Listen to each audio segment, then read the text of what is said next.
a Mariana, a Mariela, a Raciel, a Saúl Carrasco, el que estén presentes.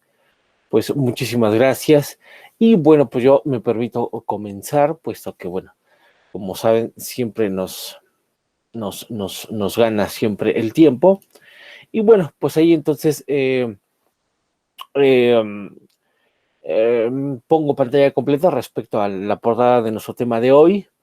Que como viene el temario, bueno, viene evaluación cuantitativa, cualitativa, mixta e integral, ¿no? Pues vamos a ver vamos a reiterar algunos conceptos que ya hemos estado viendo. Perdón si soy un poco reiterativo en algunos casos, pero bueno, es importante.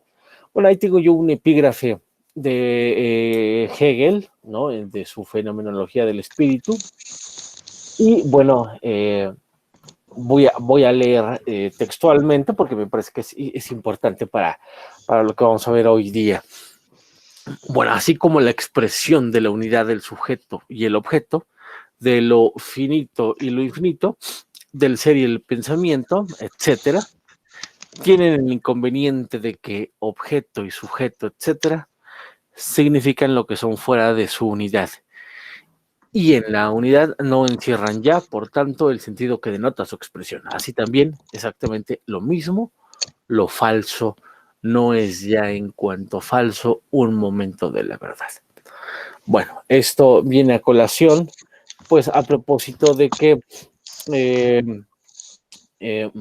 molesto a alguien de ustedes con su micrófono. No sé si es Saúl, si me ayudan por ahí, por favor. Ya, gracias, Saúl. Listo. A propósito de que hay diferentes formas de abordar lo real, ¿no? Creo que ya queda claro.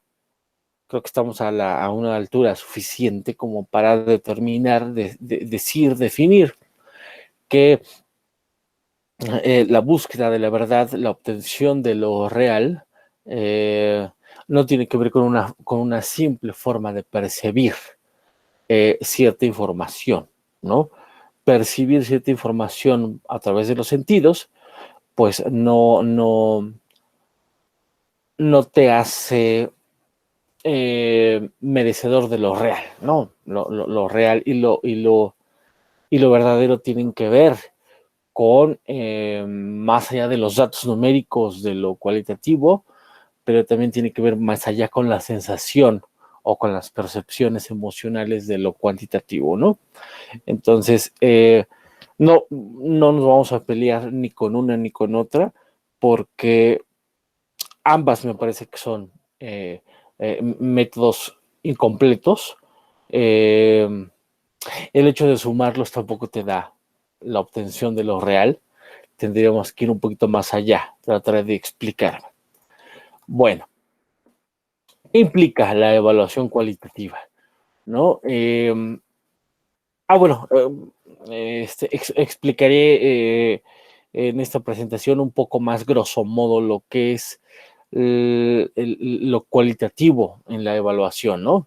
Bueno, entonces, ¿qué implica? ¿Qué implica la evaluación cualitativa?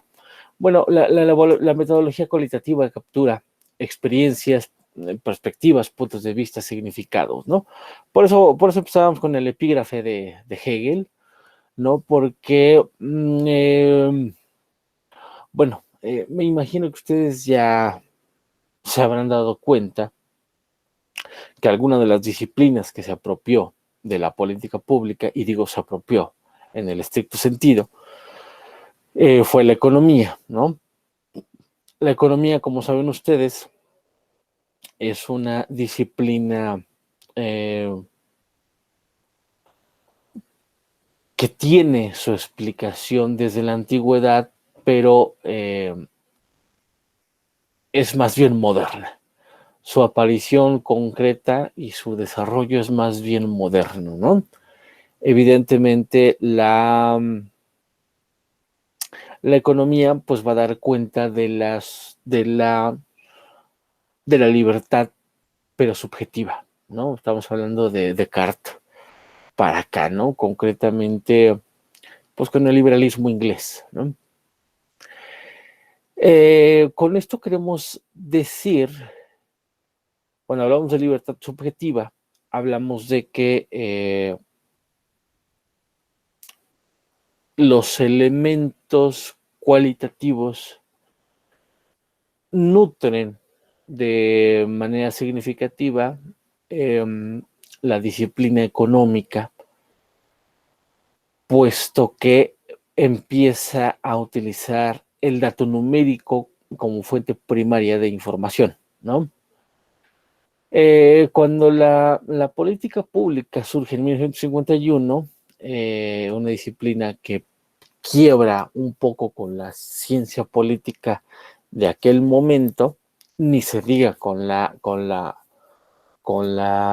economía o con la sociología o con ciertas ramas de las ciencias sociales, pues nos damos cuenta que pues la política pública tiene muchas aristas, pero repito, esto por cuestiones de cálculo y de efectividad se va apropiando gradualmente por parte de la economía, ¿no? Entonces, a veces los economistas piensan que su desenvolvimiento es lo que mejor explica la política pública. Eso evidentemente es una mentira. Habrá que revisar la historia de la propia política pública para dar cuenta de ese error. Entonces en la actualidad, muchas personas de corte economicista, pues se sorprenden de que hay algo más allá del dato numérico.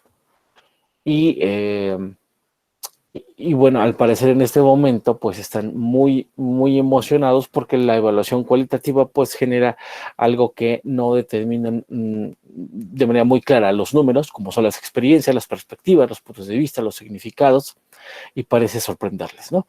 Entonces, la evaluación cualitativa ofrece un campo semántico específico que en este momento, sobre todo de quiebre por el COVID, parece ser que a muchos sorprende, ¿no? Repito, ¿no?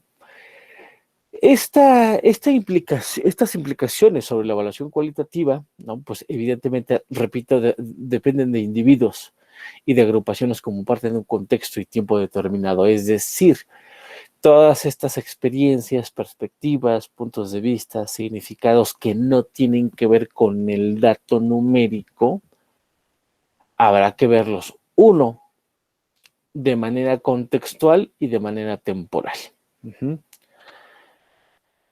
La evaluación cualitativa indaga la perspectiva de los sujetos, ¿no? De los sujetos, digamos, los sociales, ¿no? Y más bien se pregunta sobre qué funciona desde su perspectiva, bajo qué circunstancias, para quién, por qué. Estas van a ser algunas preguntas importantes para la evaluación cualitativa. Evidentemente cuenta la historia y por eso lo pongo en cursivas, ¿no? Cuenta la historia de los programas o políticas, ¿no? Porque es una cuestión más bien metafórica. Cuenta la historia de los programas o políticas, es decir, captura procesos e implementaciones de los programas. Explica el qué pasó, el cuándo, la quién, bajo qué circunstancias, y sobre todo pues va a señalar huecos, barreras y facilitadores.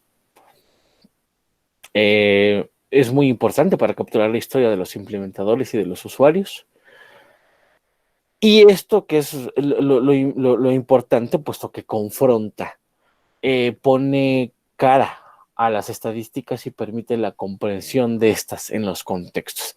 Entonces, ¿cómo funcionan las estadísticas? ¿Cómo funcionan los números cuando se les determina cierto contexto? Esta es una de las partes importantes.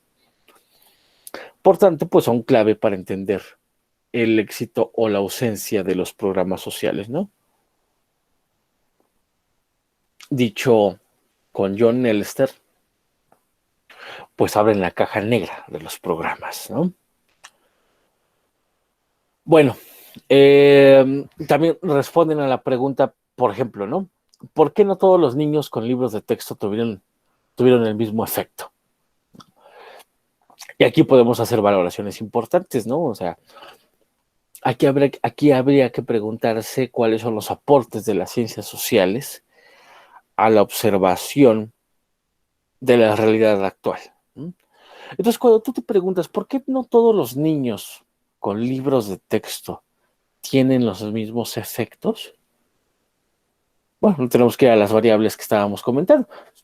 Simplemente porque hay elementos sociales como factores intermedios.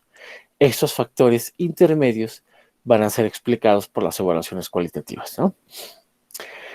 Y pues nos van a dar cuenta de aspectos, por ejemplo, de qué pasa cuando la mitad de las escuelas tienen textos, libros de textos, y la mitad de las escuelas no los tienen. Pues aquí podemos hacer unas determinantes sociales muy importantes, por ejemplo, que hay resultados mixtos. Ni más ni menos que el aprendizaje. Podemos concluir, más no correlacionar como lo tenemos que hacer en el mundo cuantitativo, podemos determinar que el aprendizaje no fue mayor en las escuelas con textos, sino en los niños con más ingresos, ¿no? O sea, cuando nos hacemos preguntas, repito, ¿por qué no todos los niños con libros de texto tuvieron el mismo efecto? Vamos a ver variables sociales. ¿Cuáles son las variables sociales? Pues, por ejemplo, el ingreso. El aprendizaje no fue mayor en las escuelas con textos, sino en los niños con más ingresos, ¿no? Esto sigue pasando, ¿no? Lo podemos observar en este programa emergente llamado PER, ¿no? Yo digo que ni es ni programa ni es emergente, pero evidentemente, ¿a quién le conviene, a quién le viene mejor un programa a distancia? ¿A quién le viene mejor un programa vía Classroom, vía Sakai, vía Zoom, ¿no? Pues evidentemente las personas que tienen un internet más inestable, que viven en comunidades más alejadas, que tienen condiciones socioeconómicas más adversas, pues se les va a dificultar, ¿no? Y por lo tanto, las personas que tengan eh, eh, variables asociadas al ingreso, pues se van a ver seguramente más beneficiadas, ¿no? Eh, por ejemplo, también con lo cualitativo podemos indagar que a mayores ingresos, pues seguramente, digo, esto es una hipótesis, pero lo que se puede establecer es que habrá mayores ingresos en un hogar, seguramente porque los padres tienen más nivel educativo. Esto es un supuesto, ¿no? Eh, y que por lo tanto, a mayores ingresos, debido a padres con más educación, pues seguramente hay más textos en casa, ¿no? Estos se desdoblan que hay maestros selectivos que prefieren niños que tienen mayores conocimientos, ¿no? Hay aumento en la brecha entre ricos y pobres. Esto ni más ni menos es pues, lo que se viene viendo con las escuelas privadas. Porque las escuelas privadas tienen lidian en menor nivel con estos problemas, porque tienen una población más homogénea, ¿no? Creo que ya lo hemos dicho muchísimo más veces, ¿no? En universidades como públicas, pero de cierto renombre, como es la UAM, la UNAM, el Politécnico, algunas universidades estatales, pues evidentemente la brecha entre ricos y pobres es cada vez más amplia, ¿no? Si ustedes indagan justamente en las valoraciones cualitativas del surgimiento de las UAMs, estoy hablando de Iztapalapa, Xochimilco y Iztapalapa, Azcapotzalco y Xochimilco, se habrán dado cuenta que eran parte de los grandes proyectos sociales, ¿no? La creación o el surgimiento de CEU, ¿no? En el Pedregal de San Ángel, que cambiaba su sede del centro histórico hacia el sur de la Ciudad de México. Se darán cuenta que se puede detectar un gran lenguaje de nivelación social, ¿no? Es la educación para las masas, es la educación para es una gran educación, es una educación de calidad para los hijos de los obreros, para los hijos de los trabajadores, para los hijos, para los hijos de los hijos de los sindicatos que vienen surgiendo. Estamos hablando de Comisión Federal de Electricidad, del Instituto Mexicano del Seguro Social, del ISSSTE, etcétera, ¿no? Entonces, es un proyecto social el que hace surgir nuestras universidades. Sin embargo, pues dense una vuelta a las universidades y se darán cuenta que cada vez hay menos hijos de campesinos, cada vez hay menos hijos de obreros, cada vez hay menos hijos de albañiles en nuestras universidades públicas, ¿no? Entonces, la variable ingreso, la variable de ingreso de los padres, cada día está cobrando mayor sentido. Este no es un asunto tanto cuantitativo como una observación cualitativa, ¿no? Bueno, esto ya lo habíamos visto, pero me parece que siempre va a ser importante regresar a leerlo. Las diferencias entre lo cuantitativo y lo cualitativo como emergente. Me parece que la política pública no nace con con un criterio emergente, ¿no? Pero bueno, le llamaríamos un criterio emergente, mientras que lo cualitativo es parte de la evaluación dominante. ¿Por qué? Porque, repito, uno, la evolución, como vimos con Cardoso, la evolución de lo cuantitativo tiene que ver con ciertos enfoques gerencialistas que privilegian dentro de las ciencias sociales lo estadístico, lo contable, lo económico dentro de las ciencias sociales, ¿no? Entonces, del lado izquierdo vemos lo que en realidad se ha desarrollado muy fuerte, ¿no? Es la macro deducción, la macro observación, la deducción, no la inducción. Casi hablamos de estructuras. Esto lo podemos ver cuando hablamos de estructuras, y ahí que viene en paréntesis leyes. Por ejemplo, nos referimos a los modelos matemáticos, por ejemplo, para la observación de tendencias centrales, como por ejemplo lo que pasó con el COVID, ¿no? Que muchos estadísticos, muchos epidemiólogos quisieron adivinar el futuro haciendo modelos matemáticos que como ya hemos visto, pues todos ellos acabaron siendo una interpretación incompleta, por decirlo menos, ¿no?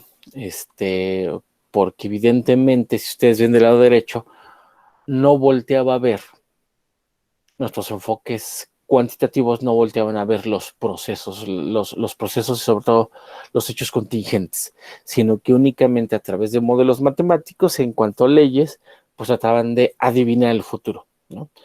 Entonces, esta descripción estructural vía leyes, pues es bastante limitado, aunque cuando las variables son muy controladas, bueno, son, también hay que decirlo, bastante acertados, ¿no?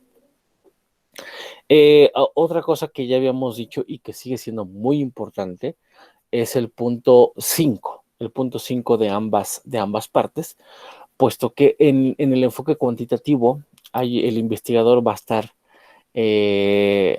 ajeno al objeto de estudio, ¿no?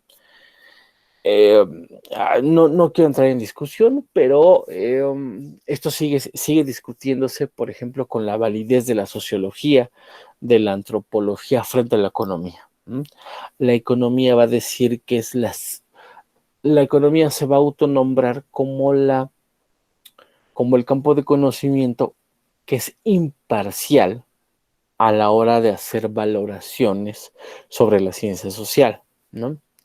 Mientras que la etnografía, la antropología, la sociología, desde un inicio va a asumirse como una observación dentro del propio objeto de estudio, ¿no? Eh, Mi pregunta es, ¿qué tan, ¿qué tan afuera y qué tan dentro se puede estar como investigador en en un fenómeno observable, ¿no? Por eso comenzaba yo con un epígrafe hegeliano, en tanto que muchas veces pensamos o deducimos que podemos ser imparciales, ¿no? Desde mi punto de vista, nunca podemos ser imparciales frente a un objeto observado. Uh-huh. Ya desde el momento en que observas y analizas, ya desde el momento en que piensas el objeto de estudio, ya estás dentro de este objeto de estudio, ¿no? Las ciencias naturales van a decir que no, que, que con un lenguaje estadístico se puede ser imparcial, ¿no? Yo no estaría de acuerdo, pero bueno, no es el momento de discutir eso. Eh, pero esto en ciencias sociales se va a desdoblar de una manera más importante, ¿no? Evidentemente, de un lado hay entendimiento, hay correlaciones, y del otro lado hay comprensión, ¿no? Eh, de un lado va a estar lo TIC y lo EMIC. Lo TIC es lo cuantitativo, lo EMIC es lo cual, ¿no? No me quiero detener aquí tampoco, porque ya lo hemos visto, las diferencias entre el enfoque pospositivista, positivista básicamente, y el enfoque constructivista, ¿no? Eh, que por cierto, yo les adjunté un libro paradigmático de este enfoque constructivista, ¿no? Híjole, que también tiene una historia bastante interesante, sobre todo considerando la primera mitad del siglo pasado en Estados Unidos y la forma de observar la psicología social, ¿no? Entonces, por un lado, el objeto del conocimiento va a tener en las ciencias naturales, va a tener en la biología, en las ciencias naturales, en la química, una forma de explicación, de predicción, de leyes, ¿no? ¿Qué son las leyes? ¿Qué son las leyes en el enfoque positivista? Pues no es otra cosa más que la, la validez de las hipótesis que se pueden todo el tiempo repetir, ¿no? Tú puedes en este momento tomar un objeto cual sea, lo tiras, bueno, lo dejas caer, mides el tiempo y bueno, considerando que la rotación de la Tierra es estable, seguramente una y otra vez que dejes caer cierto objeto con cierta masa, con, cierta, con cierto peso, va a caer siempre, va a caer siempre en el mismo tiempo. Uh-huh. Entonces ahí vemos que las variables son más bien son constantes, ¿no? Eh, por lo tanto, cuando hay cierto control de las variables, tú puedes hacer predicciones, tú puedes generar leyes, ¿no? Porque si tú empiezas a construir hipótesis con este tipo de fenómenos, puedes repetir el mismo hecho una y otra vez. En el caso de las ciencias sociales, en el caso del constructivismo, de la teoría crítica, esto no puede suceder porque efectivamente las variables son de otra naturaleza, ¿no? Y lo importante aquí es qué tan predecible es un fenómeno respecto del otro, ¿no? Entonces, cuando hablamos de velocidad, cuando hablamos de temperatura, sí podemos hacer predicciones, hacer leyes, porque las hipótesis una y otra vez que son confrontadas y confirmadas, pueden tener una relación a lo largo del tiempo estable, ¿no? En el caso por ejemplo, lo que pasó con el COVID, cuando insertas fenómenos sociales como la movilidad de los humanos o el contacto de los humanos, ya no puedes explicar, sino entender, reconstruyes experiencias del sujeto. Creo que cualquiera de ustedes sabe que en política pública la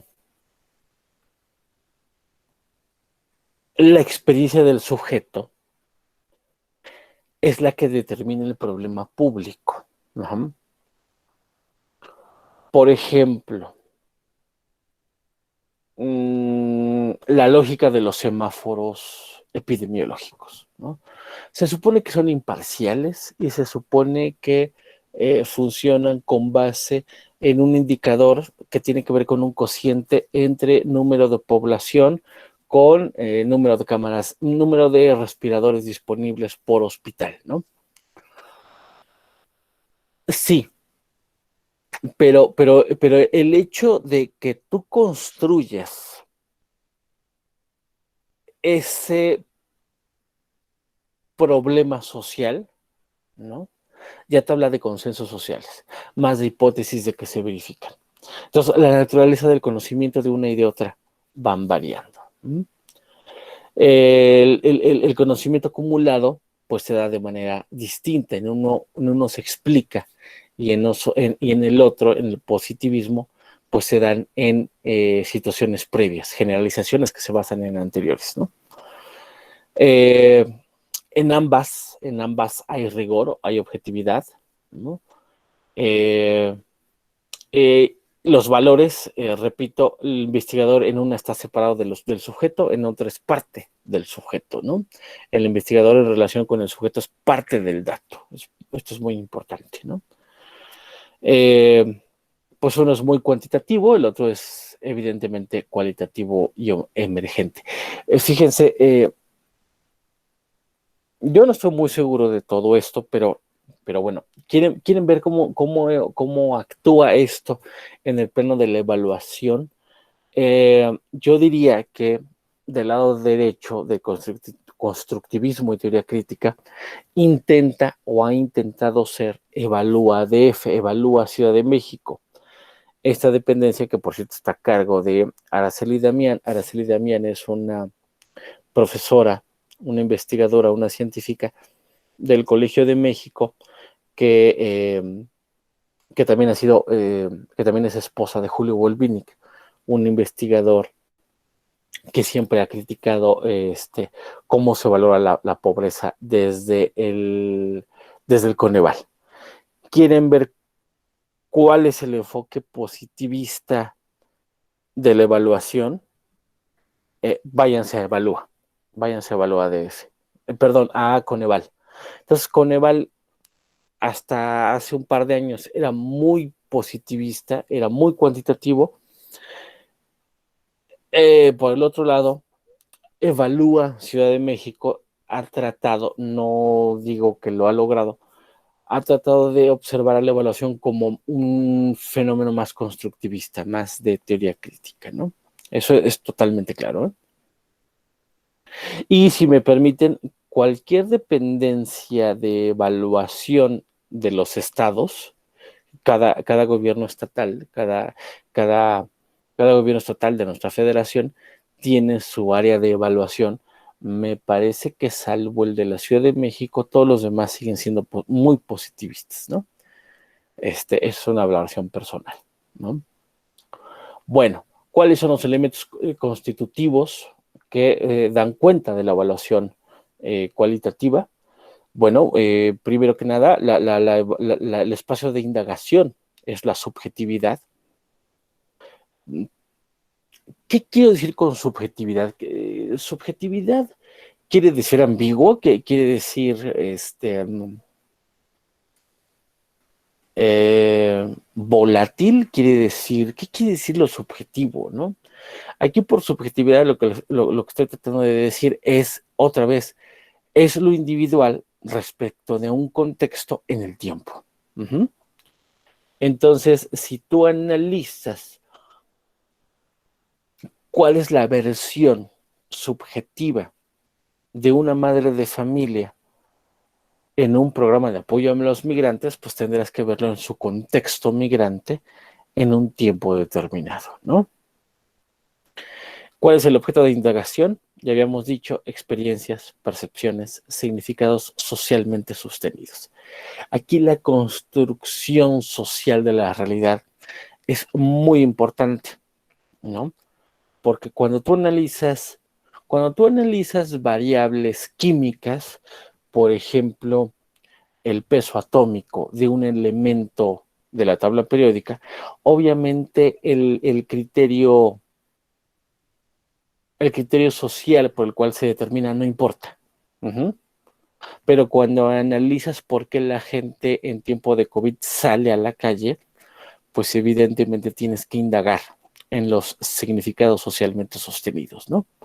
Entonces, perdón, pero en ciencias sociales trabajamos con variables mucho más volátiles, mucho más etarias, ¿no?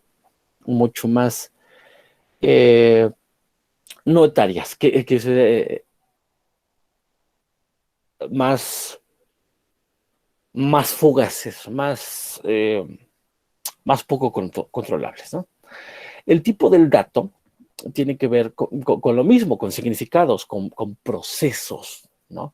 No es tanto un número, son patrones de interacción, son patrones de razonamiento. Uh-huh. Es una explicación, no un número. ¿Se puede cuantificar? Sí, ¿no? Si tú haces determinada escala. Pero aquí lo que me interesa son los patrones de razonamiento, los patrones de interacción, los procesos, los significados. Obviamente, cuando hablamos de política pública, cuando hablamos de evaluación de política pública, pues tendremos que hablar de un proceso. Y yo diría, tenemos que hablar de un proceso relacional, ¿no? Cómo ese proceso relaciona sujetos con su entorno. Bueno, el dato, esto es una discusión, me parece que muy vigente, muy importante en la actualidad, aunque no hay mucha apertura a la discusión de esto, pero el análisis del dato en el enfoque cualitativo pues tiene que ver con los contextos históricamente y culturalmente determinados. Uh-huh. Repito, el dato aquí no solamente es un número, no estoy diciendo que el número por sí mismo sea bueno, sea malo, no estoy moralizando el número del enfoque cuantitativo o del enfoque quali. Lo que estoy diciendo es que hay una realidad más allá del número. Uh-huh. Cuando con John Locke podemos deducir que podemos pasar de los sensibles primarios a los sensibles secundarios,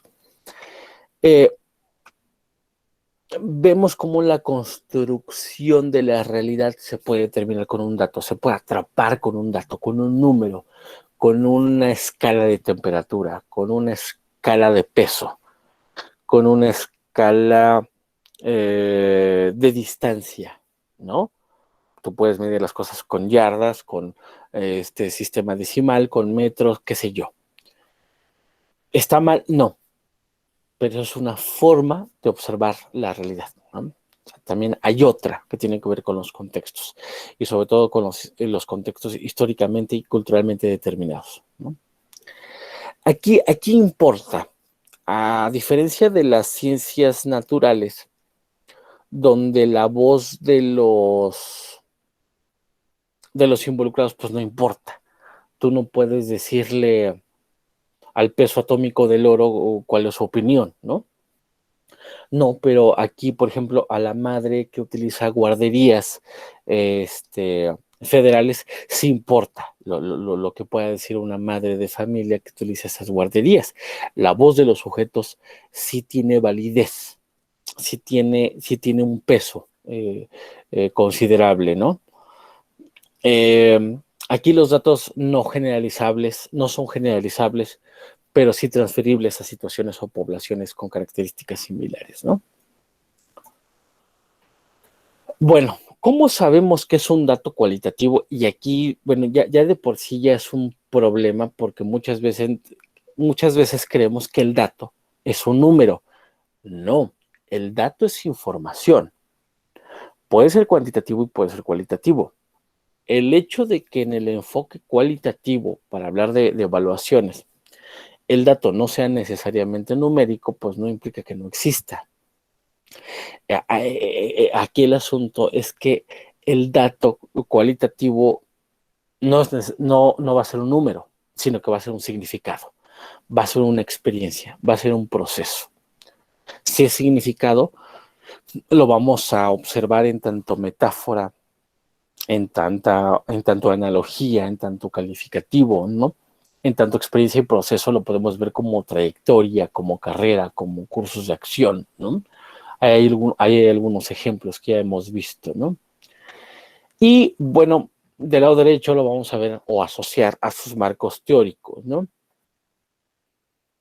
Con, primeramente, por ejemplo, con los patrones de interacción individuales, ¿no? Por ejemplo, lo que habla Pierre Bourdieu sobre el hábitus, ¿no? Las estrategias, los patrones de poder, ¿no?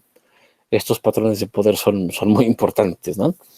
Discúlpenme, pero no son los mismos los patrones de poder en el Estado de México que en Oaxaca, que en Chiapas, que en Chihuahua, ¿no? Los patrones de poder respecto del hábitus, del hábitat, de estas interacciones entre individuos son muy distintos, ¿no? Dependiendo del contexto, repito.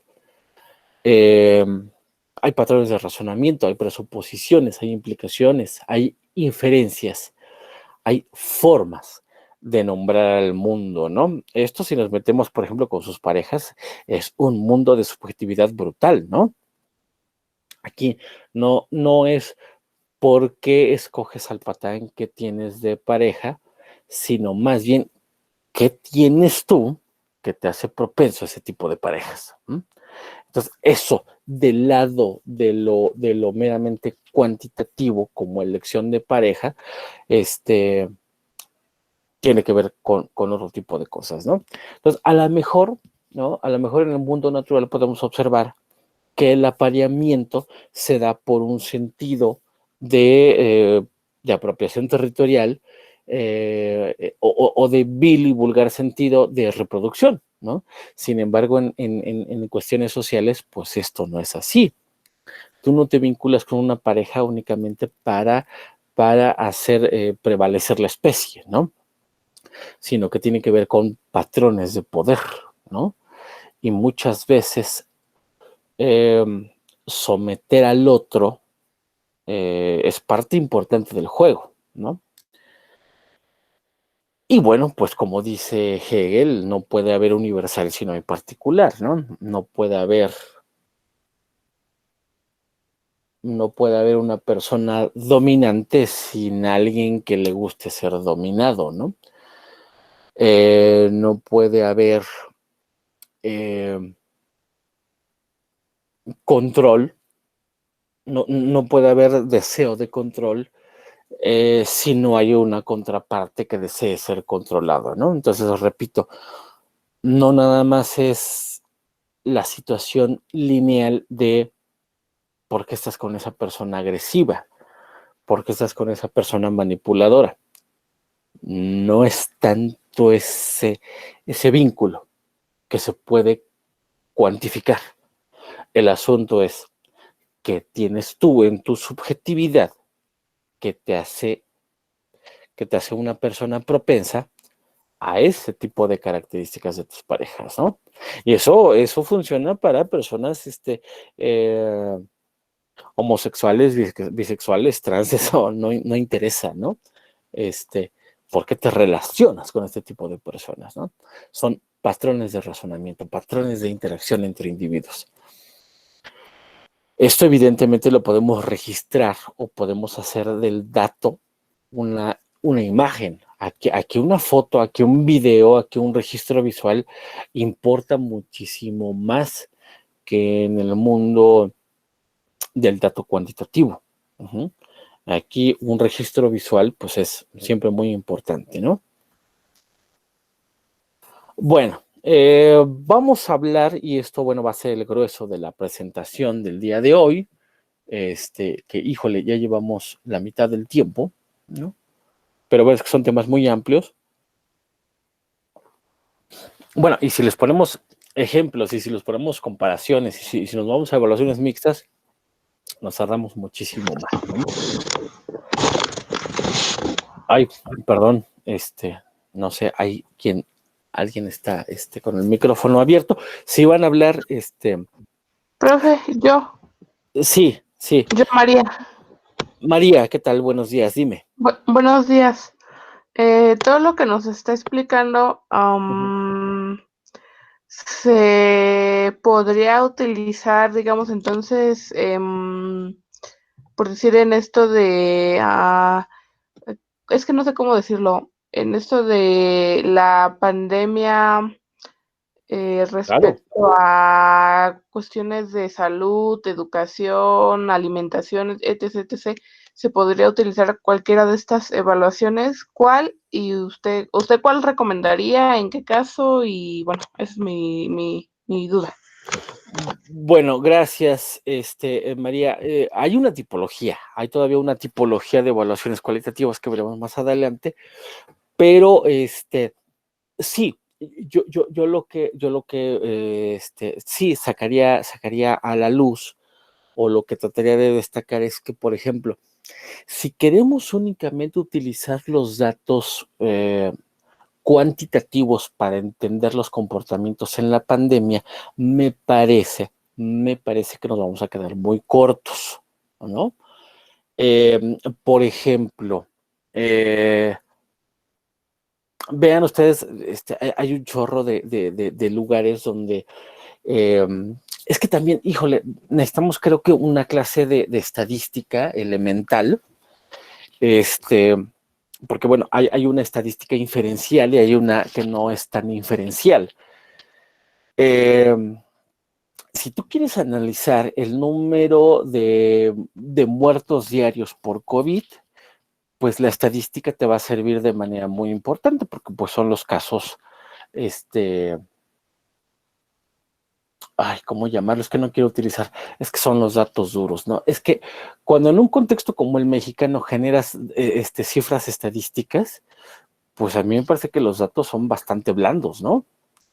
Esto que llaman dato duro en contextos como el mexicano, pues no deja de ser un mal chiste, ¿no? ¿Por qué? Porque es muy difícil tener registros, ¿no? O sea, no somos un país, y Latinoamérica en general no somos países con cierta tradición positivista eh, de tener registros, ¿no? No somos países que registremos cosas, que registremos patrones. Entonces, en países como Nueva Zelanda, en países como Australia, en países como Alemania, me queda claro, incluso ahí han fallado sus registros médicos, ¿no? Porque, bueno, ahora resulta que todo el mundo se muere de COVID, y las personas que se venían muriendo de diabetes, las personas que se estaban muriendo de asesinatos, de guerras, de otro tipo de enfermedades, ¿dónde quedan? ¿No? Ahora resulta que todo el mundo se muere de COVID. ¿Cómo están construidos los registros en los ministerios públicos a nivel municipal?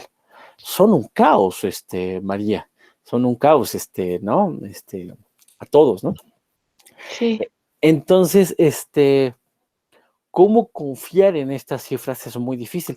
Yo más bien diría, utilicemos los enfoques cualitativos para hacer valoraciones en tiempos de pandemia, porque aquí tenemos que ver, aquí, por ejemplo, no podemos ser tan secos y decir, es que la gente es irresponsable y sale porque es irresponsable, ¿no? Porque le vale madre la vida. O sea, sí entiendo que hay mucha gente irresponsable que se sale, que empieza a tomar, que se va a fiestas, que se contagian, ¿no? Por ejemplo, Andrea Legarreta, ¿no? Que ahorita ya es bueno, no deja de ser la una de las imágenes femeninas más importantes del imperio de Televisa, y ahorita que ya se recuperó de COVID, pues es el ejemplo a seguir, ¿no? Una vez más, ¿no? Entonces, claro, porque cualitativamente le importa a su empresa decir, ay, mira, si cometió un error nuestra embajadora de la imagen, pues véanla, está llorando, véanla, o sea, entonces la ponen en relación a un contexto. Así de, sí fallé, pero es que soy humana, ¿no? Sí fallé, pero es que me equivoco como todos, ¿no? Es que, fui al cine, ¿no? Entonces, no podemos ver las cifras, por ejemplo, que maneja la UNAM, que a mí me parecen maravillosas, las cifras de acumulados absolutos que va teniendo la pandemia con sus segmentaciones municipales. Y, por ejemplo, hay unas relaciones muy importantes que está haciendo la UNAM y todos los centros que están registrando todos estos datos, que, por ejemplo, ahí sí lo están correlacionando con la diabetes, con la hipertensión, incluso con la población en general. Eso te habla de unos datos estadísticos importantes. Sí, pero si tú quieres entender por qué la gente está saliendo, por qué la gente está volviendo a saturar el metro, por qué la gente está saturando otra vez los microbuses, por qué la gente está yendo al tianguis, perdón, pero tendrías que observar, hacer valoraciones cualitativas, es decir, significados de los sujetos respecto de su contexto, ¿no? Y en un tiempo determinado. Entonces, ¿por qué la gente está saliendo? Pues porque no tiene un ingreso. Sí, si nos ponemos muy moralistas y nos ponemos a regañar a la gente, ay, sí, la gente irresponsable sale, bla, bla, bla, sí, pero también cuánta gente no está saliendo porque tiene que salir a comprar tiene que salir a obtener el pan de cada día, ¿no? Entonces, en este país, con las cifras de economía tan de informal que tenemos, con los datos duros que tenemos de economía informal, pues es evidente que la mitad de nuestra población tiene que salir a vender y a comprar diario, ¿no? O sea, ¿cuánta gente en Calpulhuac no vive de la barbacoa? Si tú te vas a un entorno donde la economía, donde el ingreso tenga que ver, por ejemplo, con si tú te vas, por ejemplo, a poblaciones de Veracruz o de Tabasco, a Minatitlán en Veracruz o a Orizaba, donde hay mucha gente que vive de Pemex, que vive de Comisión Federal de Electricidad, pues dices, bueno, con el ingreso que me da mi empresa yo puedo vivir. Sí, pero vete a Calpulhuac, donde la gente vive de la barbacoa, ¿no? Entonces, son dos contextos muy distintos. En uno, donde el profesor de la UAM, por ejemplo, tiene su ingreso garantizado, pues no tiene que salir, sale por irresponsable, sale porque ya está estresado de su casa. Sí, pero la persona que vive en Calpulhuac, la persona que vive en Ciudad de México, que vive en Iztapalapa, que tiene sus ingresos vía el tianguis, por ejemplo, pues tiene que salir o se muere de hambre, ¿no? Entonces la forma de valorar, la forma de valorar el fenómeno de la movilidad humana, discúlpame, pero no te lo puede establecer la estadística tradicional, no te lo puede dar una evaluación formal, no te lo puede dar una evaluación cuantitativa, tendrías que voltear a los significados, a las experiencias que te ofrece una evaluación cualitativa, ¿no? Profe, sí. Y en los ejemplos que está mencionando ahora, ¿se podría utilizar esto de política comparada? ¿O no tiene nada que ver? No, desde mi punto de vista, si se va a comparar algo, es que muchas veces el apellido se come al nombre, ¿no? Hablar de que toda esa política comparada se escucha sofisticado. Repito, tiene significado, ¿no? Tiene relevancia semántica. Pero desde mi punto de vista, no estoy peleado con las políticas públicas comparadas. Lo que estoy peleado es que no tenemos escenarios para comparar. Entonces, ¿qué pasaría si tú quieres comparar, por ejemplo, la movilidad, pues justamente este ejemplo, ¿no? Si me permiten seguirlo desarrollando, tú puedes comparar la movilidad de la población económicamente activa de Calpulhuac. ¿Con quién la tendrías que comparar? Pues a lo mejor con algún otro municipio del Estado de México o de otra entidad federativa que se dedique a una actividad comercial semejante a la producción de la barbacoa. ¿Cuál sería esta?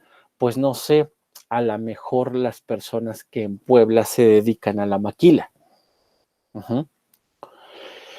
Aquí el asunto es que el método comparado te pide que mantengas cierto nivel de homogeneidad en tus muestras, como vimos la clase pasada con los enfoques cuantitativos. Entonces cuando los cuantitivistas, yo ahí sí me sumo a los cuantitativólogos, ¿no? Perdón la barbaridad que acabo de decir. Pero yo sí estoy de acuerdo con los numerólogos, así ortodoxos, cuando ven que en ciencias sociales se hacen comparativos, se hacen comparaciones, porque créanme que sí se hacen unas aberraciones metodológicas brutales, que tú te pones a comparar cosas que no son equiparables a la comparación.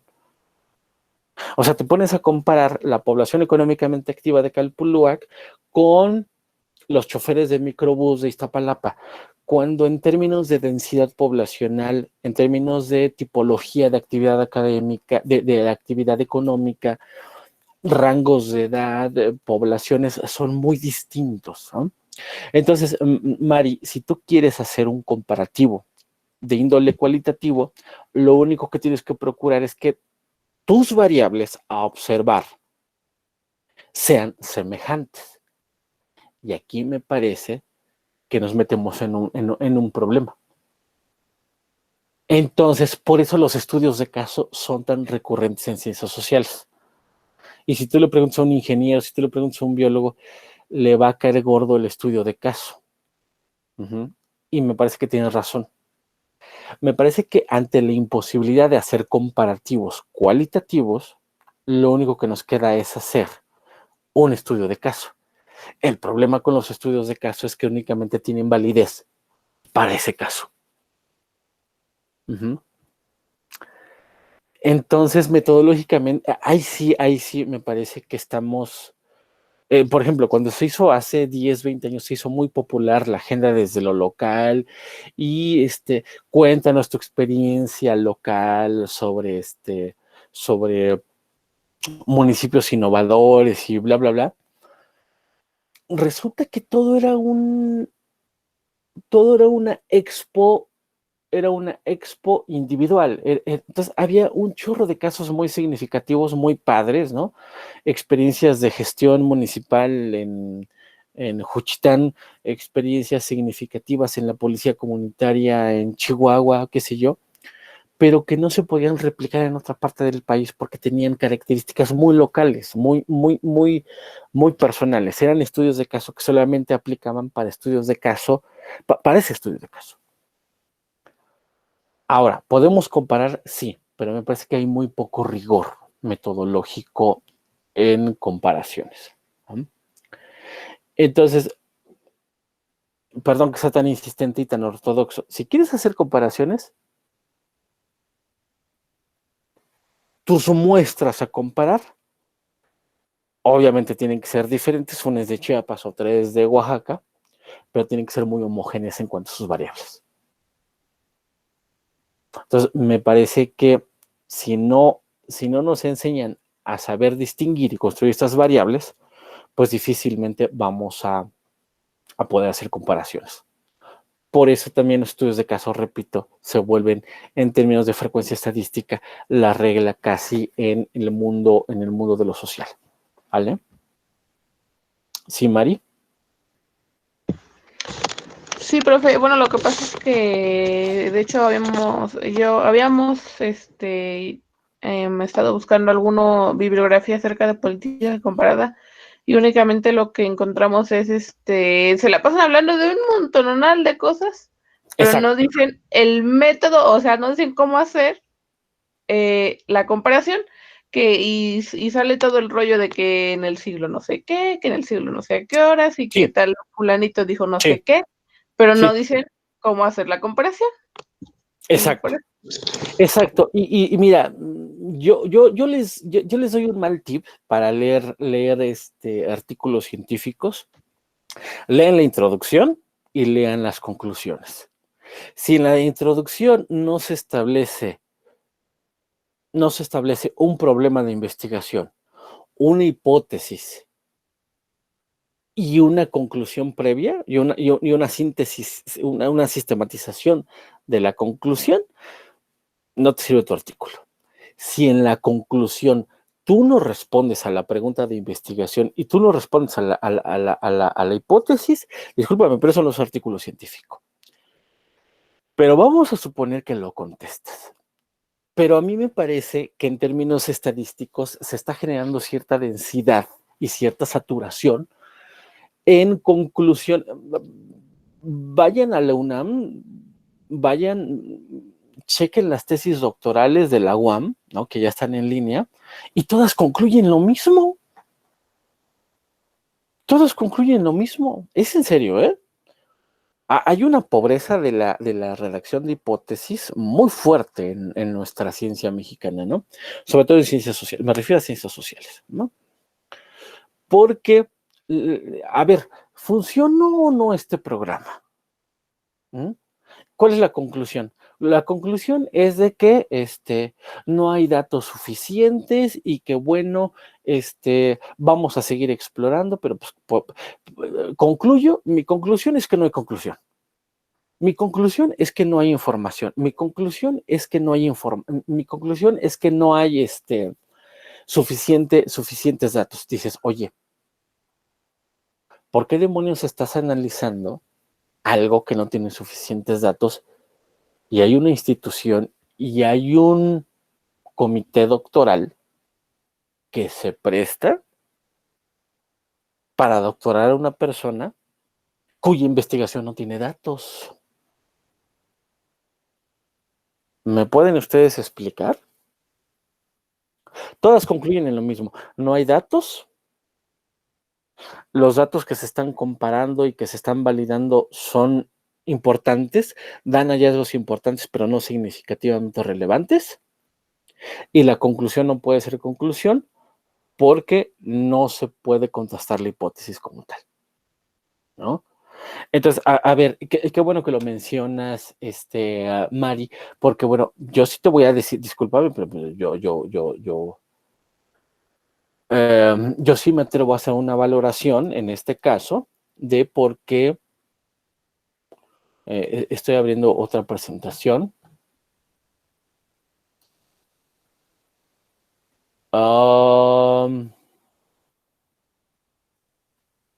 Tiene que ver con las... Voy a dejar de compartir esta presentación y voy a presentar otra presentación, valga la redundancia, ¿no? A ver, Mari, a ver todos, queridos colegas, ¿qué comparar? Esto. Por eso cuando yo he insistido mucho que cuando haces un estudio y sobre todo una evaluación, primero debes de tener una hipótesis. La hipótesis la debes de desagregar y cada desagregación de hipótesis trae consigo unas variables. Esas variables te explican ciertos indicadores. Pero bueno, Mari lo sabe muy bien, el grupo que pertenece a Mari, ¿no? No quiero omitir nombres, pero bueno, todos los de ese grupo, de esa UEA, quiero decir, de Mari, pues saben muy bien, ¿no? Que, perdón, saben muy bien, ¿no? Esto se los dejé siempre muy claro, que ¿qué es una variable? Una variable es algo que en su conjunto te explica un concepto. Pero la variable te da cuenta de un indicador. Entonces, discúlpenme, pero si tú no tienes hipótesis desagregadas, no puedes tener variables. Y si no tienes variables, no puedes tener indicadores. Muchas veces hay estudios, y repito, hay tesis doctorales y hay evaluaciones que tienen indicadores sin tener variables. ¿Me pueden explicar cómo se hace eso? Pero bueno, a ver, en un modo más sencillo, Mari, todos los demás. Perdón, ya con esto concluyo esta pequeña parte. Cuando tú construyes tus variables, ¿qué son las variables? Repito, es algo que en su conjunto te explica un concepto. Esos conceptos que vienen en la desagregación de las hipótesis. Entonces, si tu trabajo no tiene hipótesis, si no tiene desagregación, entonces, ¿qué tiene? Lo que vas a hacer, pues eso es una etnografía, digo, muy válida y todo, pero a lo que me refiero es que si tú no tienes hipótesis desagregadas claras, pues tú lo que vas a hacer es una narración de hechos, no una investigación, discúlpenme. Entonces, cuando tú desagregas tus hipótesis, pues vas a necesitar variables que den cuenta de los conceptos de esa desagregación de hipótesis. Y habrá variables que son observadas y hay variables que no son observadas. Entonces, insistiría que mucho. Si tú tienes variables que sí son observables, pregunta, ¿para qué? Y perdón que utilice la palabra, pero ¿para qué chingados vas al trabajo de campo si tus variables ya son observables? Y hay datos numéricos que te hablan de tus variables observadas. Se supone que un trabajo de campo se justifica siempre y cuando tus variables no observadas sean analizables en el trabajo de campo. Pero si tú vas a trabajo de campo a preguntarle a las personas su sexo y su edad, pues no tiene ningún sentido. Si tú desde el escritorio, si tú desde tu plano metodológico no tienes esa claridad de cuáles son tus variables observables y cuáles no son tus variables observables, entonces ¿a qué demonios vas a trabajo de campo? ¿No? Mi hipótesis es que muchas veces salimos a trabajo de campo a obtener algo de información. Ni siquiera sabes a qué vas al trabajo de campo. ¿No? Ay, tú haces unas entrevistas, sí. No, tú tendrías que ir a campo a recopilar variables no observadas desde el escritorio. Si tú ya tienes tus fuentes de información vía INEGI, vía encuestas, vía no sé qué, pues trabaja con ellas y únicamente ve y programa tus salidas de campo para las variables no observadas. Ahora, mi pregunta es, ¿las variables no observadas son significativamente relevantes como para ir a obtenerlas mediante unas técnicas de investigación allá afuera? Pues yo no sé qué demonios hacen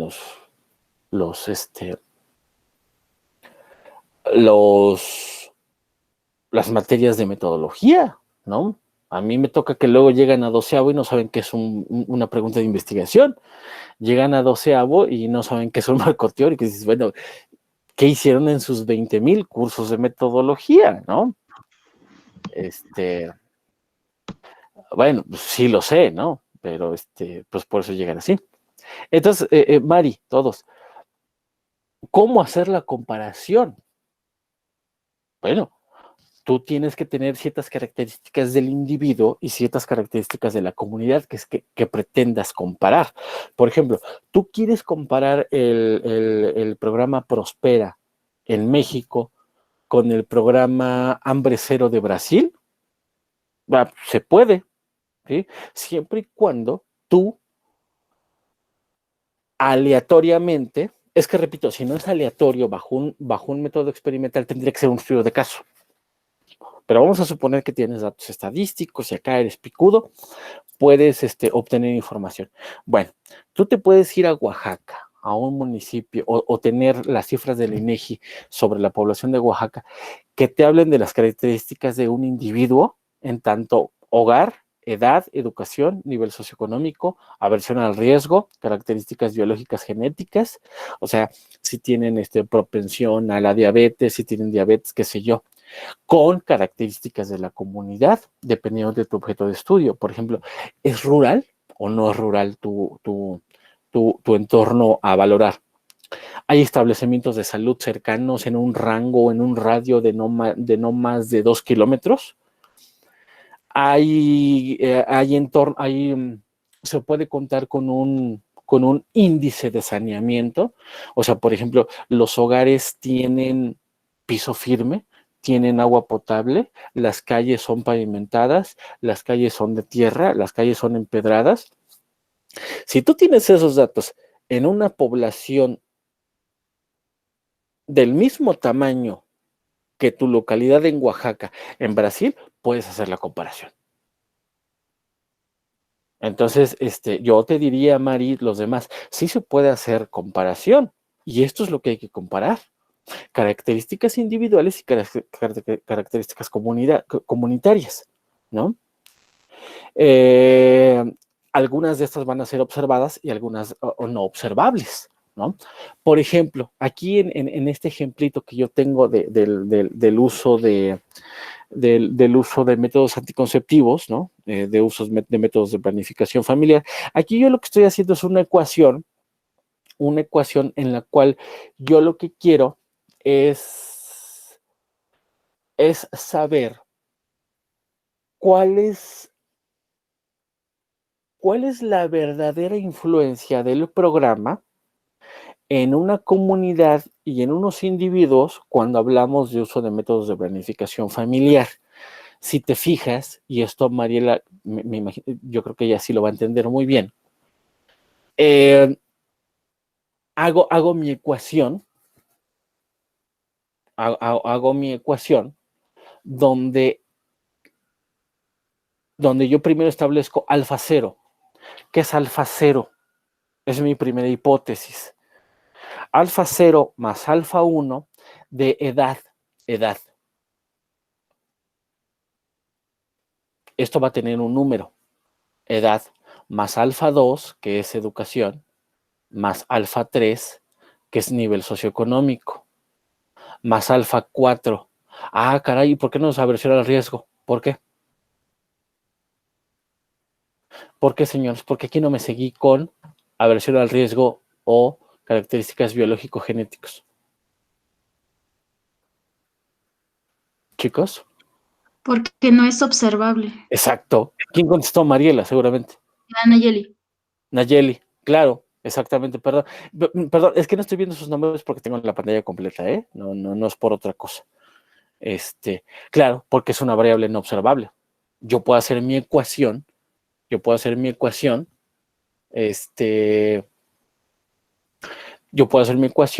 con variables observadas.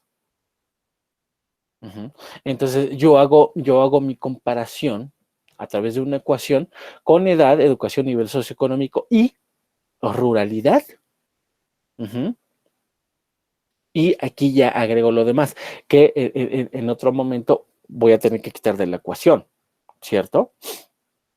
Porque aquí, que esto también numéricamente va a ser significativo, ¿por qué estos subíndices? ¿Por qué subíndice I y por qué subíndice J? ¿Jóvenes?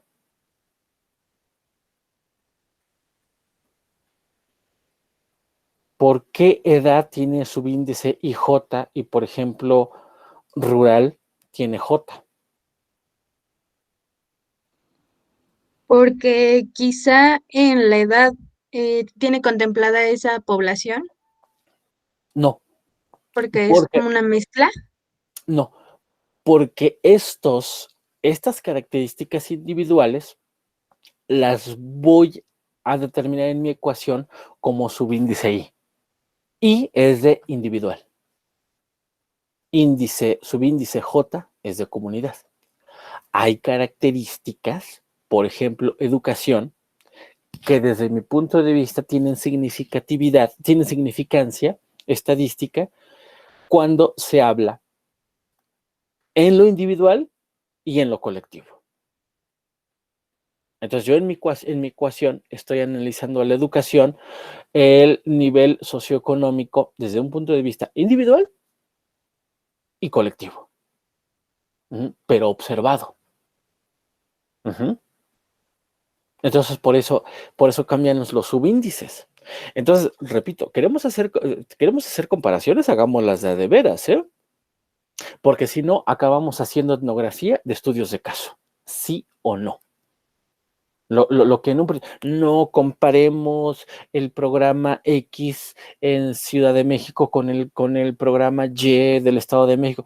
Órale, por supuesto que sí se puede y por supuesto que los alumnos tienen la capacidad de hacerlo.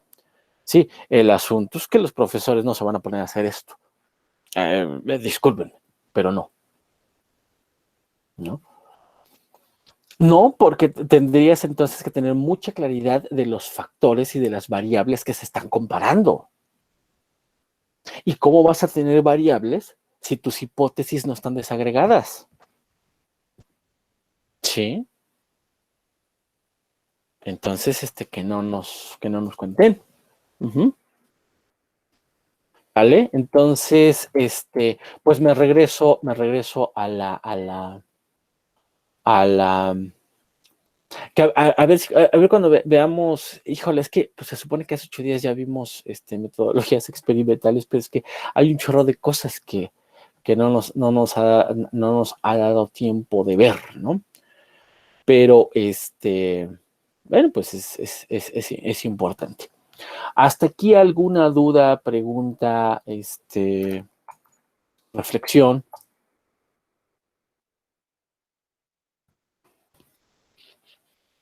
¿No? Porque, miren, yo quisiera también presentar a propósito, porque creo que es muy importante. Ay, Dios, es que estoy buscando un documento. Hay un documentito en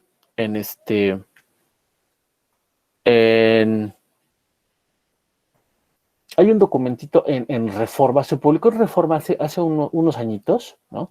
Ya saben que ahorita Reforma pues, es vilipendiado por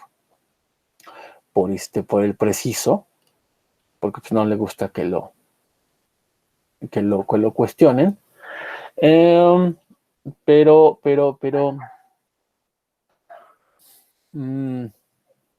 denme un segundo, créanme que lo estoy buscando rapidísimamente.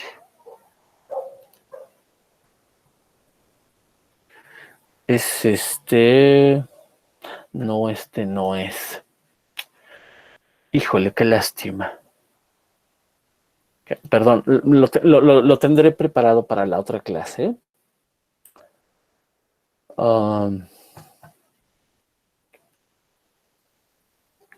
Lo voy a tener preparado, porque es muy importante. Es una crítica que hace un profesor de la Ibero a muchas evaluaciones, ¿no? Y dicen, oigan, ¿cómo puede haber evaluaciones? ¿O cómo puede haber evaluadores si las evaluaciones no son evaluables? No, eso ya es un negocio. Y pues yo creo que sí, ¿no? Hasta ahorita que, digo, no es que Andrés Manuel esté haciendo bien las cosas, pero como está en su lógica de austeridad total, ¿no? De austeridad casi al nivel de sofocarnos a todos, pues está recortando por aquí y por allá. Entonces, hay mucho dinero de evaluación que se está eliminando. Se está eliminando, ¿no? No la tengo. Voy a regresar entonces a mi presentación en la que estaba.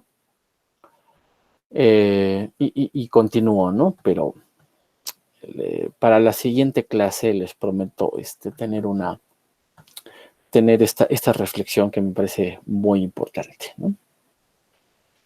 Bueno, entonces, repito, hasta aquí alguna duda, pregunta. Sí, hacer evaluación no es fácil, ¿no? Lo que pasa es que Coneval hizo bien. Me parece que ha logrado muchos avances Coneval porque ha generado términos de referencia capaces de hacer evaluaciones, ¿no? Entonces, las evaluaciones de diseño, como ya veremos más adelante, pues en realidad era contestar 30 preguntas. Hacer evaluaciones de procesos y resultados era contestar 60 y tantos, ¿no? Bla, bla, bla, bla, bla. Entonces, casi se volvió las evaluaciones se volvieron un cuestionario a llenar. Entonces ahí, perdónenme, pero le entraron al juego muchos académicos, ¿no? Muchos académicos que dijeron, mira, están pagando $500,000 por una evaluación de diseño, por una evaluación, pues hay que entrarle, ¿no? Entonces, pues se hizo la carabina de Ambrosio, con la austeridad, que repito, no es lo mejor, pero sí trajo este efecto de que muchas evaluaciones muy poco significativas, pues ya se dejaron de hacer. El problema es que toda la institucionalización de la evaluación a nivel nacional que se venía generando, se venía desarrollando, pues también se cayó, ¿no? Entonces, bueno, son asegúnes, son cuestiones políticas, ¿no? Pero bueno, creo que muy interesantes, ¿no? Pero sí, lo tengo que decir, la evaluación de hace 10 años, de hace 5 años para hace 2 años se volvió un negocio. Eso me queda claro. Donde, repito, las evaluaciones acabaron con las mismas conclusiones que las tesis doctorales. No hay suficiente información para concluir que el efecto del programa fue positivo. Sin embargo, tuvimos hallazgos significativos, ¿no? En el cual los pobladores dijeron sentirse más empoderados respecto a sus capacidades cognitivas frente al programa, pero aún así nos parece insuficiente, ¿no? Nuestra recomendación es que se vayan a sentar, o sea, lo de siempre. Empezaron a contestar evaluaciones con lo mismo, o sea, parecía que era el mismo machote con el que contestaban todas, ¿eh? Revísenlas ustedes. Entonces todo era, el programa está chido, el programa está incompleto, pero pues ahí la llevan. Así concluían todas. Y dices, ¿qué tipo de hipótesis formulaste? ¿Qué tipo de pregunta de investigación? ¿Qué tipo de pregunta de evaluación? Que ahorita es lo que vamos a ver. ¿Formulaste? ¿No? Entonces, justamente aquí me cae muy bien Miriam Cardoso porque ella dice, sí, qué bueno que tenemos términos de referencia cada vez más estandarizados y más grandes para hacer evaluaciones, por ejemplo, de diseño, de procesos, de resultados, de consistencia, bla, bla, bla. Sí, pero dice Miriam Cardoso, desde mi punto de vista, cada programa debería de tener su propia evaluación. Porque si no estamos comprando los trajes en la tienda de evaluaciones y luego se los llevamos al chamaco que acaba de salir de sexto de primaria y le van a hacer su fiesta y le llevamos ese traje que no fue diseñado para él y se lo ponemos al chamaco que acabó la primaria, ¿no? Entonces quedan así como los trajes de Felipe Calderón con sus sacos militares, con sus suéteres militares, así todos guangos, todos sueltos. Y a mí me parece que no todos los términos de referencia se ajustan a los programas sociales, perdón, pero yo ahí concuerdo con Miriam Cardoso. Cada programa debe de tener su propia evaluación hecha a mano. Claro, entonces aquí sí tendrías que poner a chambear a los evaluadores, porque lo chido era agarrar los términos de referencia de evaluaciones de diseño, contestabas 30 preguntas y ahora le va, como sea. Entonces eso se volvió negocio. Si tú realmente quieres evaluadores de política pública, tendrían que ser personas con la capacidad artesanal, y lo digo tal cual, con la capacidad artesanal de generar una evaluación específica para ese programa en específico. Y ahí sí es chamba, pues ahí sí ya no es negocio.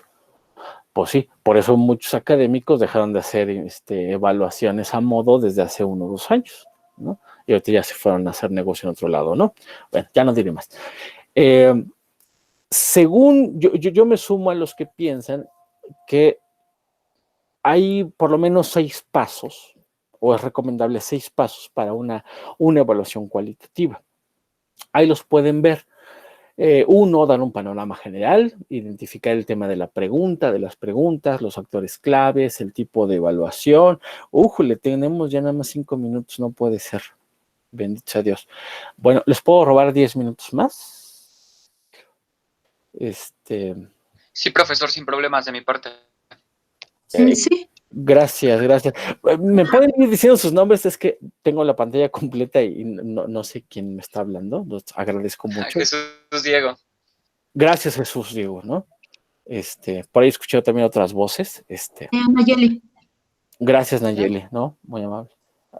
Ya esa última ya no lo escuché muy bien. Bueno, sí, porque bueno, entiendo que también tienen otras actividades, ¿no? Por cierto, antes de que se me olvide, quiero pedirles de favor, si las siguientes 2 semanas podríamos empezar a las 11 o 12, pueden acordarlo, yo me imagino que tienen el mal gusto, ya habrán hecho algún chat del Talase, entonces, puede, Perdón, profesor, perdón, que yo sepa, creo que no hay algún grupo, pero en mi caso tengo mi siguiente talase de 11 a 1. exacto, qué bueno que me dices, y sí, Andrea, gracias, Andrea, creo que son bastante disímbolos, ¿no? Pues hay muchos Talases, pues, ¿no? O si me lo permiten, pueden acordar un día y una hora que no sea antes del mediodía, por favor, para las 2 siguientes semanas, o bien que les deje la clase grabada. Sí podrían tomar ese acuerdo, por favor. Es que sí tengo una situación muy urgente las 2 siguientes semanas y no me será posible estar a las 8 de la mañana. Entonces puede ser en la tarde, puede ser otro día, o puede ser grabado. ¿Pueden tomar ese acuerdo y luego me lo avisan, porfa? ¿No? sí. Les ruego, ¿no? Una disculpa y gracias, ¿no? Bueno, entonces ya con esto avanzo, un panorama general te identifica el tema de las preguntas, los actores clave, te establece la teoría del cambio, la matriz de marco lógico.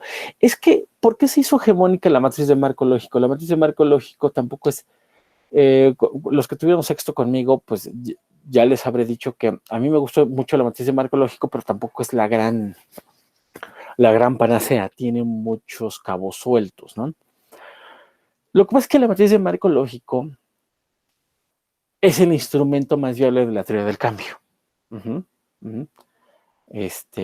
Ahorita vamos a ver rápidamente qué es teoría del cambio. Bueno, 2, define el tipo de evaluación necesaria para el programa.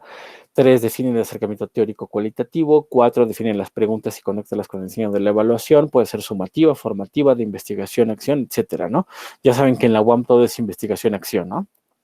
Yo digo que es más acción que investigación, pero bueno, sí, el chiste es que nos movamos, ¿no? El chiste es que nos vean salir a campo, ¿no? El chiste es ocupar las camionetas, el chiste es ocupar los camiones, ¿no? Hay que hacer acción, ¿no? Ya, hoy accionas, mañana investigas. ¿Cómo vas a investigar sin variables, no? ¿Cómo vas a investigar sin hipótesis, ¿no? En fin. Y somos la mejor universidad del país, ¿eh? Imagínense cómo están las otras. Quinto, realiza un plan de recolección y análisis de datos, ¿no? 6, elabora los resultados.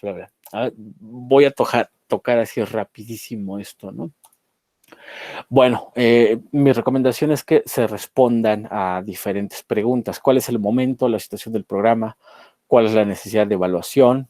Hay una pregunta ontológica. ¿Cuál es la naturaleza del conocimiento necesario? ¿Qué tipo de conocimiento es necesario? Y responder si tu objeto de estudio, si tu problema puede responderse con lo cualitativo, ¿no? Puede ser que no. Hay que identificar la pregunta, el objetivo, quiénes son los actores clave involucrados, hay que hacer un mapeo, la pregunta epistémica, desde qué marco interpretativo, teórico, paradigmática puedes resolver la pregunta, cómo lo relaciono, cómo te relacionas con el objeto, cuáles son los supuestos teóricos y metodológicos de la evaluación. 2, y aquí lo que le decía a María hace rato, pues es que hay un chorro de tipologías de índole cualitativo. Puede ser diagnóstica, de diseño, de procesos, de resultados, de impacto, una evaluación económica, formativa, sumativa, integral, mixta, en fin, es un campo muy amplio, ¿no? Sí, pues tú puedes escoger un tipo de evaluación diagnóstica, de diseño, de procesos, de consistencia, de impacto, económica. Puedes hacer una integral. Una integral es que integre todo esto, o una mixta, que te haga una evaluación de diseño con una evaluación de consistencia y resultados, en tanto, bueno, puede ser una evaluación de diseño cuantitativa y cualitativa. Entonces, tú haces una evaluación mixta de diseño. O tú puedes hacer una evaluación de diseño, consistencia y resultados, porque estás incorporando enfoques cualitativos en uno y cualitativos en el otro, ¿no? Entonces, puede ser, esto es muy amplio, ¿no? Yo por eso sigo insistiendo y no me cansé de decirlo. Necesitamos 2 UEAs en políticas públicas de evaluación. Vean el temario de la UEA 8. Te dice que lo vas a ver en la unidad 2, es decir, en 2 semanas y media. O sea, esto en términos de diseño de plan de estudios es, por decirlo más decente, es deficiente, por decir así, ya lo menos agresivo posible es decir que es insuficiente, ¿no? ¿Cómo vas a ver el tema de evaluación en 2 semanas en octavo, ¿no? Cuando la unidad 1 es implementación, por cierto, ¿no? Entonces, por lo menos necesitamos 2 UEAs. Una de evaluación cuantitativa y otra de evaluación cualitativa, ¿no? Y se nos va lo mixto y se nos va lo integral, ¿no? Y dónde metes lo de diseño y lo de procesos, en fin, ¿no? Sigan metiendo sus cuates. Bueno, en fin. Y también decía, puede ser una evaluación de procesos, de resultados, de diseño, pero también puede ser una evaluación formativa, puede ser una evaluación sumativa, Mari, que es lo que me preguntabas. Tú puedes hacer una evaluación de control interno de la organización, donde tú analices únicamente o valores, tanto cuantitativa o cualitativamente, los recursos y las actividades de un programa, según tu propio matriz de marco lógico. Que esto que ustedes ven aquí en estas flechas intermedias, pues no es otra cosa que la cadena de objetivos del BID, del Banco Interamericano de Desarrollo, que ya habíamos visto, ¿no? Entonces son la consecución de, tú necesitas recursos que te fomenten las actividades, las actividades te van a llevar a productos, en tanto outputs, te van a llevar a resultados intermedios y de corto plazo y de impacto, ¿no? Si tú vas a analizar, por ejemplo, tú puedes hacer una evaluación sumativa porque tú vas a analizar los resultados y el impacto nada más. ¿Cómo lo vas a hacer? ¿Cuantitativo o cualitativamente? Pues puede ser uno y puede ser el otro. Puede ser integral, puede ser mixto, ¿no? Puede ser cuanti, puede ser quali. En fin, es muy amplio, ¿no? El enfoque teórico de la evaluación cualitativa. Bueno, me parece que aquí las evaluaciones, me parece que el punto paradigmático del enfoque teórico de las evaluaciones cualitativas es su teoría del cambio, ¿no? No sé si llevaron teoría del cambio, ¿no? Que también eso me preocupa, ¿no? Tu método debe de responderte la pregunta, ¿qué perspectiva teórica y metodológica vas a utilizar para responder a la pregunta planteada? Tiene que ser una pregunta cualitativa, ¿no? Tienes que revisar tu teoría del cambio, ¿no? Que aquí es donde me quiero centrar un poquito. ¿Qué es la teoría del cambio? Una teoría del cambio es un modelo que explica las acciones de un programa de cómo van a contribuir a un conjunto específico de resultados, ¿no? Informa la senda de causalidad o teoría de cambio. Una teoría de cambio es una senda de causalidad. Brinda consistencia y coherencia del programa. Es todas las actividades. Si tú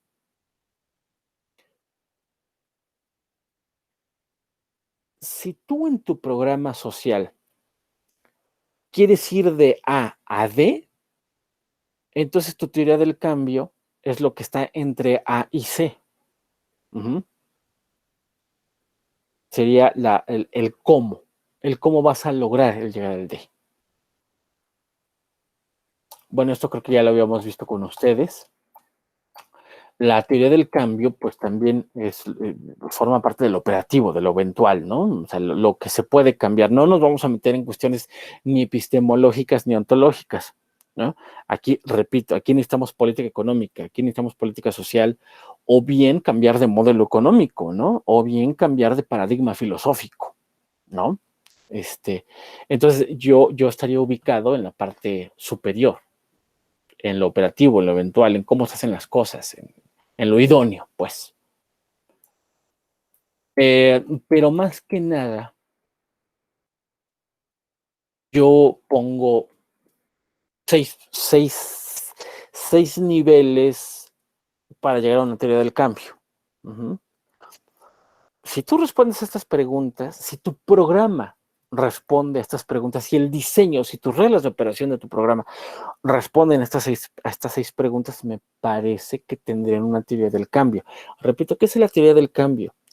Es una idea explícita en los programas sociales donde te dicen cómo van a ir de un lugar a otro para revertir un problema. Según yo, contestando esas preguntas se podría deducir, ¿no? Es muy personal. Ya con esto quiero cerrar porque ya son 9:36, pero digamos que estamos en la parte teórica, que empieza con la teoría del cambio, pero que también se desdobla en marcos conceptuales específicos, como son, por ejemplo, la etnografía, el constructivismo, la teoría fundamentada, las teorías del cambio, ¿no? Por cierto, esto del constructivismo que al inicio les estaba diciendo que era muy importante, no sé si ya le dieron una ojeada a la bibliografía, pero yo les puse ahí el texto de Berger y Luckmann, de la construcción social de la realidad, que todo el mundo también en la actualidad te habla de Berger y Luckmann. No, es que es un hecho social, todo es una construcción social. Bueno, ¿quién dijo eso? O dónde está sentado hegemónicamente, pues en el constructivismo de Berger y Luckmann, ¿no? Texto que tienen ahí ustedes en su bibliografía, señores y señoras. Entonces, ¿qué vas a hacer con tu valoración cualitativa? ¿Vas a hacer una teoría del cambio? ¿Vas a hacer una teoría fundamentada? ¿Vas a hacer un constructivismo? ¿Vas a hacer una etnografía? ¿Vas a utilizar un método antropológico rápido? ¿Vas a hacer un análisis interpretativo? ¿Qué demonios vas a hacer? Explícame cuál es el marco teórico detrás de tu toma de decisión. Claro, aquí puede haber comparación, puede haber métodos comparados, repito, con lo que ya se dijo. Pero entonces queda claro que los métodos comparados se pueden realizar mejor a nivel estadístico, porque tú ya comparas estadísticas de A y estadísticas de B. Porque si tú quieres hacer comparaciones en un entorno cualitativo, dime entonces cuáles son las subvariables del constructivismo que tú quieras analizar en la población A y en la población B. Digo, se puede, pero pues es una chambota, ¿no?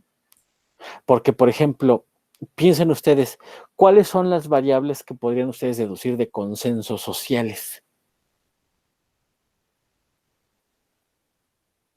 Un tianguis es un consenso social, un trueque es un consenso social. Que en algunos lugares del país sigan cambiando a la hija por 2 vacas, discúlpenme, es un consenso social.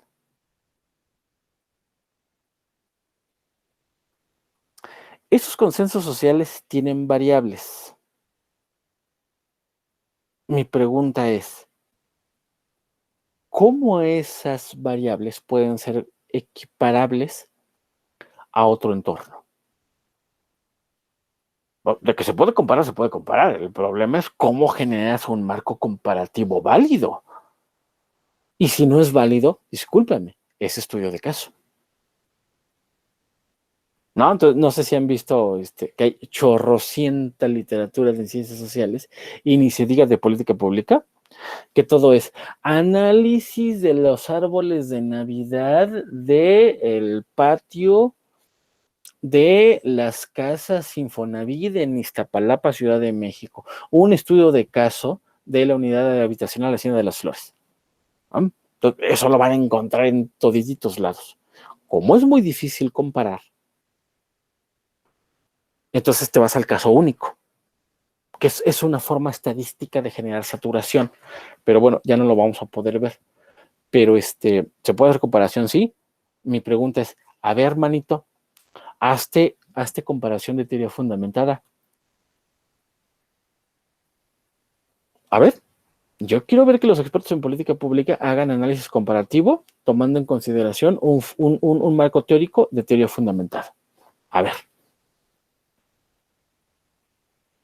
Yo quiero ver. Claro, puedes hacer una comparación de la matriz de marco lógico del programa A con el programa B. Sí, pero si un programa es de salud y el otro programa es educativo y uno va dirigido a 1 millón de jóvenes y el otro a 525 pobladores del municipio, pues me parece que no es comparable, ¿no? Entonces, creo que hay cosas más elementales que una comparación, ¿no? Pero bueno, son de estas palabras, son de estas palabras, ¿cómo se llama? Para rayos, ¿no? Que atraen mucha energía, pero en realidad pues no sirven para nada.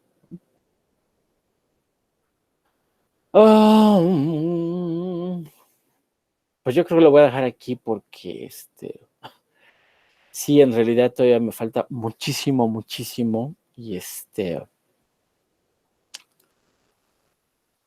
Y bueno, no tendría sentido continuar si de todos modos les voy a dejar esto a medias, ¿no? Entonces, pues son 9:42, espero no se me hayan ido la mayoría de ustedes, y si ya se fueron, pues no hay problema, pues entiendo que tienen otros talaces, y pues no, también meterse con los horarios de los otros profesores mala onda, ¿no? No me parece correcto, ¿no? Entonces, pues yo le dejaría aquí, espero esté siendo un poco claro. El tema de evaluación, repito, es gigantesco, es enorme, está creciendo exponencialmente. Me parece que está creciendo más que la propia política pública. Ya tendríamos que estar con una maestría y un doctorado en evaluación, pero seguimos en grillas de 3 pesos, ¿no? Muy de profes que vivían de evaluaciones a modo antes. En fin. Entonces, Abraham, Aimé, Anayeli, Andrea, Brian, Celia, Diana, Enrique, Giselle, Jesús, Jorge, Juana, Carla, Lisette, María del Rayo, María, Raciel y Saúl, pues agradezco mucho su atención y pues pediría su consenso para las siguientes 2 semanas, estamos hablando de las 6 y las 7, que por una cuestión personal necesito ausentarme a estas horas, entonces no podría. Entonces ustedes me dicen si cambiamos de horario. Bueno, la petición es que cambiemos de horario, podemos cambiar de horario, podemos cambiar de día, o podemos poner la sesión asincrónica. Yo les puedo grabar la clase y pues se las hago llegar en otro momento. ¿Cómo ven? Bueno, pues me dio gusto saludarles y si no habría alguna otra pregunta, comentario, sugerencia, pues yo aquí le dejaría. ¿Ok? ¿Alguien tiene alguna duda, pregunta, comentario? Bueno, pues entonces creo que el frío los está haciendo todavía más, una contracción, ahora no solamente física, ¿no? Bueno, pues espero que estén muy calientitos con la persona adecuada y pues espero que estén muy bien y nos vemos la siguiente semana en el horario que ustedes me propongan, ¿sale? Pues les agradezco mucho, que estén muy bien, buen día. Chao. Gracias, buen día. Gracias. Gracias. Gracias, doctora.